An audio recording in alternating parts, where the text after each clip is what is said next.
Dear students, today topic is chemical properties of non-metals. Chemical properties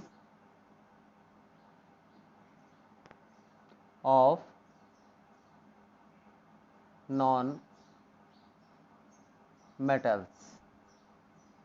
Non-metals, they are present right hand side of the periodic table after the transition elements. So first of all, what are non-metals? They gain electrons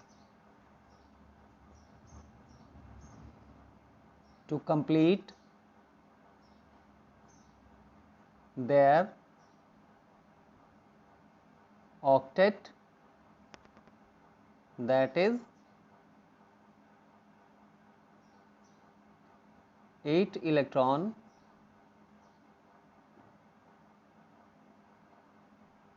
in their outermost shell.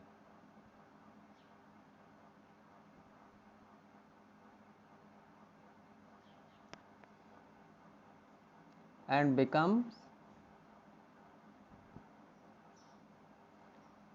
negatively charged, that is forming anion. Let's take an example, carbon. Its configuration is 2 and 4. So this carbon requires 4 electron to have 8 electron in its outermost shell. So this carbon accept 4 electron and carbon get 4 negative charge by completing its octet and becomes anion. Similarly, nitrogen having configuration 2 and 5, it requires 3 electrons to become stable. So nitrogen gains 3 electrons and become 3 negatively charged having configuration 2 and 8. Oxygen having 2 and 6 electrons, there is a requirement of 2 electrons to become stable. Oxygen gains 2 electron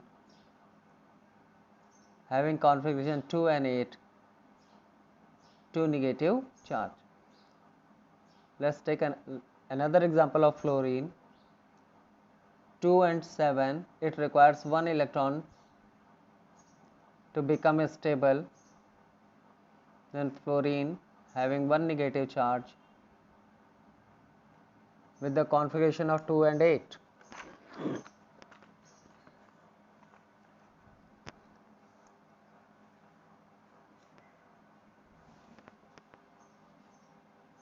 The next chemical properties is reaction with oxygen.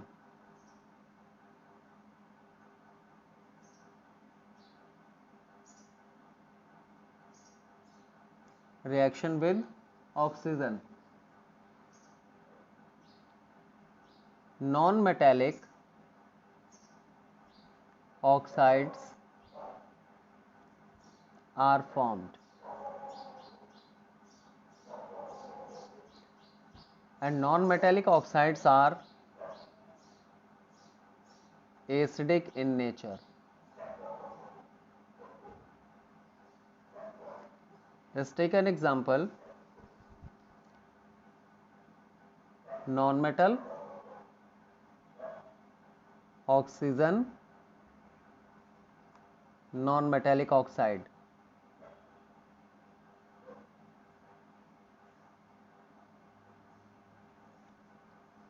Suppose carbon,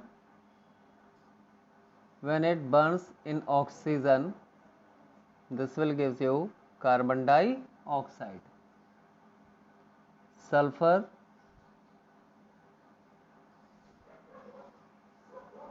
reacts with oxygen, sulfur dioxide. Similarly, phosphorus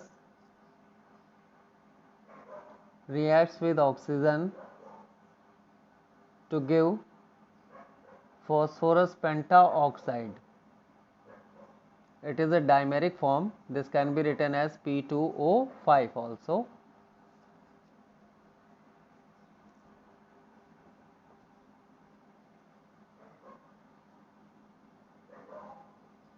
Now,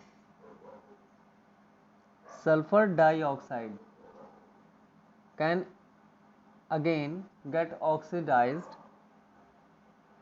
in the presence of catalyst vanadium pentaoxide at the temperature of 723 Kelvin. This converts to sulfur trioxide.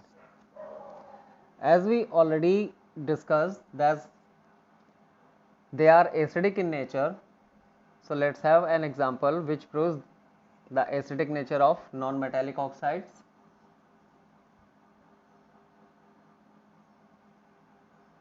Acid formation.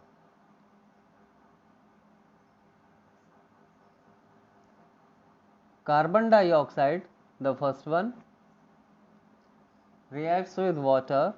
When it dissolves in water, this gives H2CO3 called as carbonic acid, and carbonic acid is unstable, so this reaction is reversible. This can easily break up into carbon dioxide and water. In the same way, sulfur dioxide, that is the SO2, our second non-metallic oxide, when reacts with water, this gives H2SO3, that is called sulfurous acid.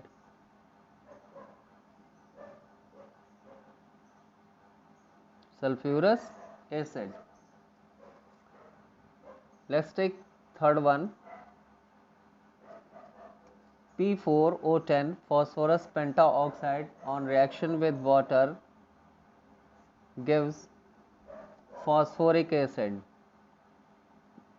S3PO4. This is the phosphoric acid.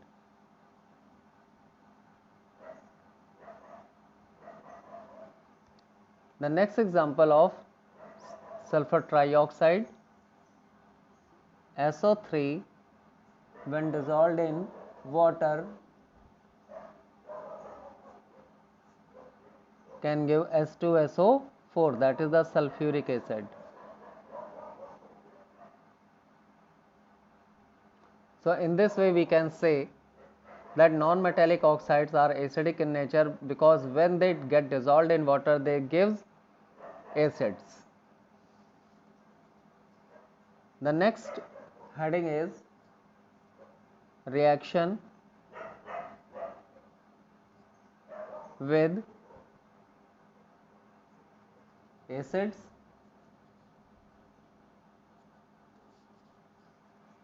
So we have to note it down. Non-metals do not react with dilute acids, that is they react with the concentrated acids only.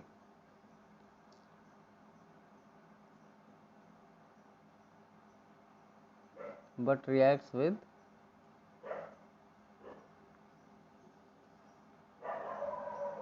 concentrated acids. Let's take first example, reaction of sulfur with concentrated H2SO4 sulfuric acid. So this will give you, the sulfur get oxidized because sulfuric acid acts as oxidizing agent. So this will give you SO2 and remaining will be water due to presence of hydrogen. So this will be 2H2O, this will be 3SO2 and 2H2O. This is the sulfur dioxide.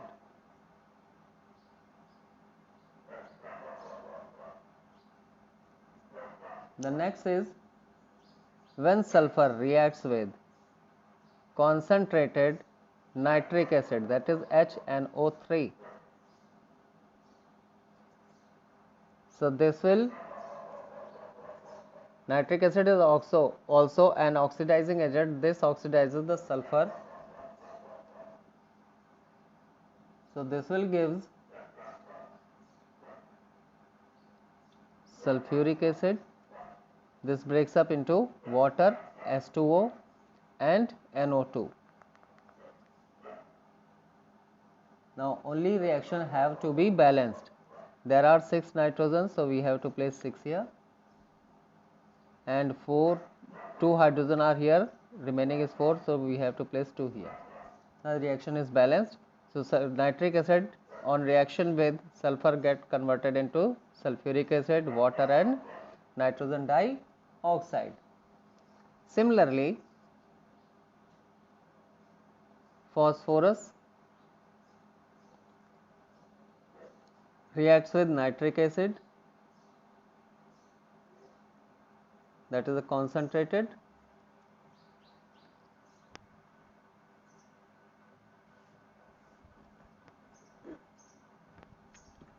sulfur on reaction with concentrated nitric acid gives sulfuric acid and water and nitrogen dioxide. Sulfur on reaction with concentrated sulfuric acid gives sulfur dioxide and water. Phosphorus on reaction with concentrated nitric acid gives phosphoric acid, that is the H3PO4,